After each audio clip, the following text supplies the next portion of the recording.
I think the musical has assumed the story of Phantom of the Opera. The book is not super popular anymore. People don't read it as often. It is a classic. People, Penguin still puts it out under their classics imprint, but when you think of Phantom of the Opera, it's the musical, and it's the story of the musical, and that's very different than the book.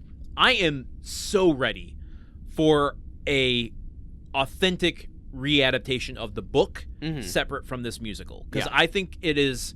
I don't think it's ever been faithfully achieved. Yeah.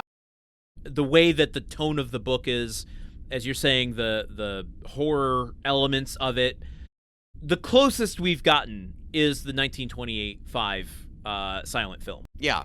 Yeah, which is pretty scary. I mean, like the Lon Chaney reveal of his face and everything is much more jump scary and kind of frightening and affecting than I think anything in this movie.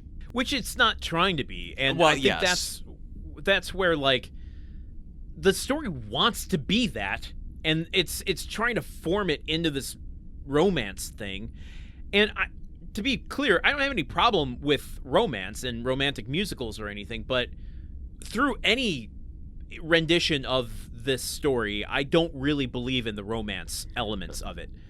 Even in the book, I don't like. I'm like, Christine is torn between Raoul, who is a childhood love of hers because he caught her scarf at a lake one day or something like that. Yeah, and the Phantom, who is called the Angel of Music. You alluded to this earlier.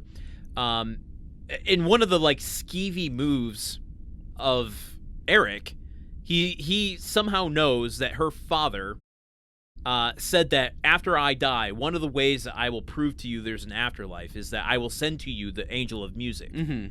And so Eric decides, oh, okay, well, I'm going to lure her in that way by pretending to be the Angel of Music. Yeah. Yeah. Not great. Kind of problematic, frankly. I don't love it. And so she's caught between these two, like, Raoul has this really entitled, like, well, we were childhood lovers, therefore we're adult lovers. Yeah. You should be at my every beck and call. You see, Christine, we as children kind of had a thing going on, and now I've come back into your life and you're hot, so we're just going to pick up where we left off, right?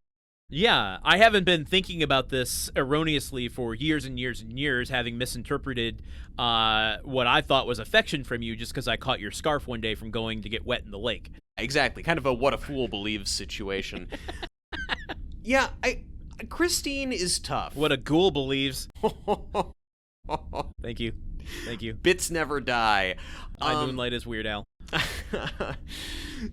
Christine is, I think, kind of central to a lot of my problems, or like with why I can't give a shit about what's going on in this movie. And again, maybe what I'm speaking to is present in the stage musical as well. But she on paper should be the most interesting person in this movie. She's at the center of, like, her music career is taking off in a major way. She's been promoted from chorus line to leading lady, and she's crushing it. Everyone loves her.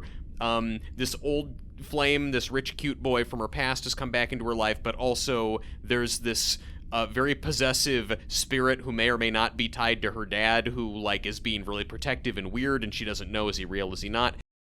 Yeah. And so, but in this movie, she doesn't really take the initiative on anything. She kind of just is basically a stage prop or almost a MacGuffin. Yep. It's like when the prima donna quits and they need someone new to sing the lead role, it is the kind of the head of the dancers who pushes her forward and says, you should do it, you should sing. She doesn't volunteer for the part.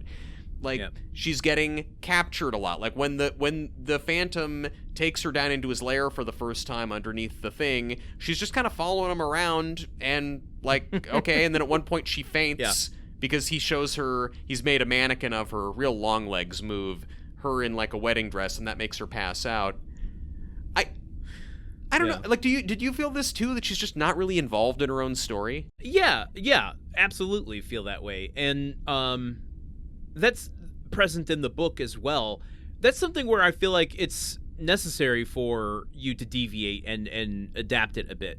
Because on paper, it could be interesting to have the Phantom, to have Eric be this obsessive and possessive, jealous, dark, shadowy figure, but on the other end, having Raoul be this entitled, snooty, looking down on everyone character, and her caught between two shitty decisions, and having her recognize that. I think the downfall of everything for me regarding the romance in every adaptation is she oscillates between these two, and I'm like, but why? Why either one? They're both awful. I hate them. Subscribe to Movie Memory Machine for new forgotten movies every other Friday, available wherever you listen to podcasts.